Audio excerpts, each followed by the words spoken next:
Hi, good day mga ate ko. Share ko nga lang pala yung naging ganap namin last week. Finally, nag-align nga rin yung mga schedule namin and magmi-meet ako with my girlfriends. Siyempre dahil ako yung nauna, tumambay muna ako dito sa may French baker sa may MOA. Hindi pa rin ako nagbe-breakfast kaya naman nag-try ako mag-order ng coffee nila. Hindi ko siya masyadong nagustuhan.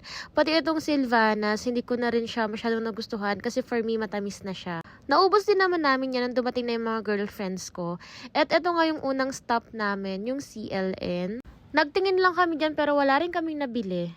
Next is nag-lunch na nga kami dito sa may Olive Garden. Actually mga ate ko, first time ko lang dito. Niyaya lang talaga kami ni Abigail. Finally nakapasok na nga kami at talagang na-enjoy ko itong unli soup nila tsaka yung unli salad plus the unli bread. Hindi pa dumadating yung main course, busog na kami. After nun is nagtambay lang kami dito sa may Prestige Lounge, sa may SM Department Store kasi hoping kami na makainom dito ng kape kasi nga masarap na yung kape nila dito. Sadly, wala pang kape, kaya iced tea na lang muna. After nun, we decided na mag-photo booth.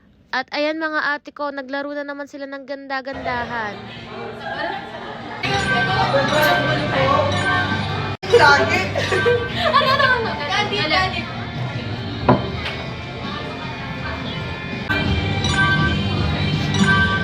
Nakakatuwa kasi marami kaming choices and first time lang namin itong gawin together. Ang bilis ng oras kasi ayan mga 6 PM na yan. Siyempre magpupunta na kami sa happy place ni Abby. Yes, naging tambayan na niya yan. Hindi na ako masyadong nakapag-video dito kasi may hinahanap kami na bag at saka sandals. Marami na kaming napasukan na boutique.